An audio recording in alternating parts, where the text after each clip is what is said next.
2026 May 16 Siraj editorial. ഇന്ധന വിലവർധനവിന് ഒരു ന്യായീകരണവുമില്ല.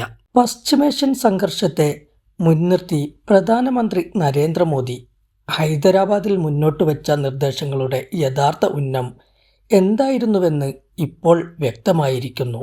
വിദേശ നാണ്യ ശേഖരത്തിലെ ഇടിവ് വലിയ പ്രതിസന്ധിയുണ്ടാക്കുന്നുവെന്നും ഇറക്കുമതി കുറച്ച് മാത്രമേ മുന്നോട്ട് കൊണ്ടുപോകാനാകൂ എന്നും വിശദീകരിക്കവേ ഇന്ധന ഉപഭോഗം പരമാവധി കുറയ്ക്കാനാണ് മോദി ആഹ്വാനം ചെയ്തത്.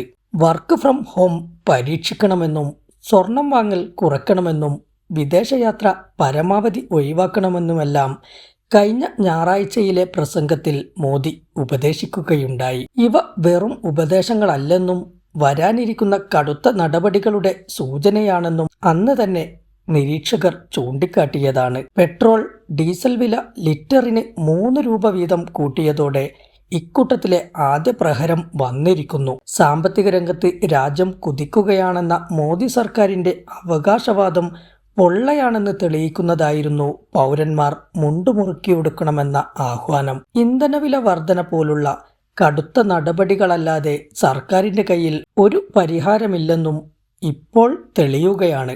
ജനങ്ങളെ കൂടുതൽ ഞെരുക്കത്തിലേക്ക് തള്ളിവിട്ടുകൊണ്ട് ഒരു സാമ്പത്തിക പ്രതിസന്ധിക്കും പരിഹാരം കാണാനാകില്ല. എണ്ണക്കമ്പനികളുടെ നഷ്ടം നികത്താനെന്ന പേരിൽ ഇന്ധനവില വർധന അടിച്ചേൽപ്പിക്കുന്ന സർക്കാർ സാമ്പത്തിക സ്തംഭനത്തിന്റെ പടുകുഴിയിലേക്കാണ് രാജ്യത്തെ തള്ളിവിടുന്നത്. പശ്ചിമേഷ്യയിലെ സംഘർഷത്തെ തുടർന്ന് ആഗോള വിപണിയിൽ ക്രൂഡ് ഓയിൽ വില വർദ്ധിച്ച സാഹചര്യത്തിലാണ് വില വർദ്ധിപ്പിക്കുന്നതെന്നാണ് എണ്ണ കമ്പനികളുടെ വിശദീകരണം. പെട്രോളിനും ഡീസലിനും ലിറ്ററിന് 3.04 രൂപ വീതമാണ് കേരളത്തിൽ വർദ്ധിക്കുക. പുതുക്കിയ നിരക്ക് അനുസരിച്ച് കൊച്ചിയിൽ പെട്രോളിന് 108.78 രൂപയായി. ഡീസൽ വില ലിറ്ററിന് 97.78 രൂപയായും ഉയർന്നു. പെട്രോൾ, ഡീസൽ വില വർദ്ധിപ്പിച്ചതിനൊപ്പം CNG വിലയും കമ്പനികൾ വർദ്ധിപ്പിച്ചിട്ടുണ്ട്. വില ഇനിയും വർദ്ധിക്കുമെന്ന ആശങ്കയെ തുടർന്ന് രാജ്യത്തിന്റെ വിവിധ ഭാഗങ്ങളിലെ പെട്രോൾ പമ്പുകളിൽ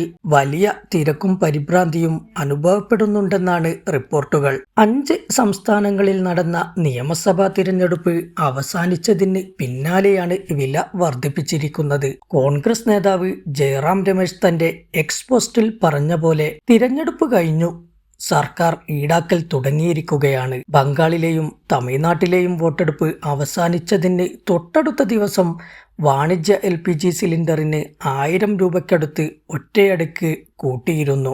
മറ്റു രാജ്യങ്ങൾ ഇതിനേക്കാൾ കൂടിയ നിരക്കിൽ വില വർദ്ധിപ്പിച്ചിട്ടുണ്ടെന്നും ഇന്ത്യ അതിന് മുതിർന്നില്ലെന്നുമാണ് കേന്ദ്ര മന്ത്രി കിരൺ റിജിജുവിന്റെ ന്യായീകരണം. എന്നാൽ വികസിത മുതലാളിത്ത രാജ്യങ്ങൾ മുഴുവൻ മാന്ദ്യത്തിലേക്ക് കൂപ്പുകുത്തിയപ്പോഴും ശക്തമായ സർക്കാർ ഇടപെടൽ കൊണ്ട് പിടിച്ചുനിന്ന രാജ്യമാണ് ഇന്ത്യ എന്നത് മറന്നുപോകരുത്. ക്രൂഡ് വില കുതിച്ചുയർന്നിട്ടും വില നിയന്ത്രണം സാധ്യമാക്കിയ മൻമോഹൻ സിംഗ് കാലവും ഓർക്കണം. ക്രൂഡ് വില കുറയുമ്പോൾ ലാഭം കുന്നുകൂട്ടുന്ന എണ്ണക്കമ്പനികൾ അതിന്റെ പങ്ക് ഉപഭോക്താക്കൾക്ക് കൈമാറില്ല. ക്രൂഡ് വില സ്ഥിരത കൈവരിച്ചാൽ അതേ അനുപാതത്തിൽ വില താഴ്ത്താൻ പിന്നീട് തയ്യാറാകാറുമില്ല. അന്താരാഷ്ട്ര വിപണിയിൽ ക്രൂഡ് ഓയിൽ വില കുത്തനെ ഇടിയുമ്പോഴും അതിന്റെ ഗുണഫലം ഇന്ത്യയിലെ ഉപഭോക്താക്കൾക്ക് ലഭിക്കാറില്ല എന്നതാണ് യാഥാർത്ഥ്യം. ആ സമയങ്ങളിൽ എക്സൈസ് ഡ്യൂട്ടി വർദ്ധിപ്പിച്ച് വരുമാനം കണ്ടെത്താനാണ് സർക്കാർ ശ്രമിച്ചു വന്നത്. പെട്രോൾ, ഡീസൽ വില വർധനവിന്റെ ആഘാതം വാഹന ഉടമകളിലോ ഇന്ധനം ഉപയോഗിക്കുന്ന വ്യവസായങ്ങളിൽ മുതൽ മുടക്കിയവരിലോ ഒതുങ്ങുന്നതല്ല. ചരക്കുനീക്കത്തിന് ചെലവേറും. സർവ്വ വസ്തുക്കളുടെയും വിലക്കയറ്റത്തിലേക്കുള്ള വഴിയാണത്. പണപ്പെരുപ്പ നിരക്ക് കുതിച്ചുയരും. വിലക്കയറ്റം ജനങ്ങളുടെ, പ്രത്യേകിച്ച് സാധാരണക്കാരുടെ ക്രയശേഷിയെ വല്ലാതെ ചോർത്തിക്കളയും. ഇത് വിപണിയിൽ മാന്ദ്യമുണ്ടാക്കും. നിർമ്മാണ, ഉൽപാദന മേഖലകളിലെ സ്തംഭനാവസ്ഥയാകും ആത്യന്തിക ഫലം. കാർഷിക മേഖലയിൽ ഇന്ധനവില വർധനവ് ഉണ്ടാക്കുന്ന ആഘാതവും ചെറുതല്ല. ഇന്ധനവില വർധനവിന്റെ പ്രധാന കാരണങ്ങളിലൊന്ന് കേന്ദ്ര, സംസ്ഥാന സർക്കാരുകൾ ഈടാക്കുന്ന ഉയർന്ന നികുതിയാണ്. കേന്ദ്ര സർക്കാർ ഈടാക്കുന്ന എക്സൈസ് ഡ്യൂട്ടി കഴിഞ്ഞ കുറച്ചു വർഷങ്ങളായി ഗണ്യമായി വർദ്ധിച്ചു. ഓരോ സംസ്ഥാനവും വ്യത്യസ്ത നിരക്കിലുള്ള വാല്യൂ ആഡഡ് ടാക്സ് ആണ് ഈടാക്കുന്നത്. ഇത് കേരളം പോലുള്ള സംസ്ഥാനങ്ങളിൽ ഇന്ധനവില 100 കടക്കാൻ കാരണമാകുന്നു. പുതിയ സർക്കാർ സാമൂഹിക സെസ് ഒഴിവാക്കുമെന്ന് റിപ്പോർട്ടുണ്ട്. അങ്ങനെയെങ്കിൽ അത് ആശ്വാസകരമാണ്. US-ഉം ഇസ്രായേലും കുടുസായ രാഷ്ട്രീയ ലക്ഷ്യങ്ങൾക്ക് വേണ്ടി തുടങ്ങിവെച്ച പശ്ചിമേഷ്യൻ സംഘർഷം ലോകത്തെയാകെ വിനാശത്തിലേക്ക് എടുത്തെറിഞ്ഞിരിക്കുന്നു. ഈ രണ്ട് അക്രമി രാഷ്ട്രങ്ങൾ ചർച്ചാ നാടകങ്ങൾ നടത്തുമ്പോൾ ഇന്ത്യയെപ്പോലുള്ള രാഷ്ട്രങ്ങൾക്ക് വലിയ പങ്ക് നിർവഹിക്കാനുണ്ട്.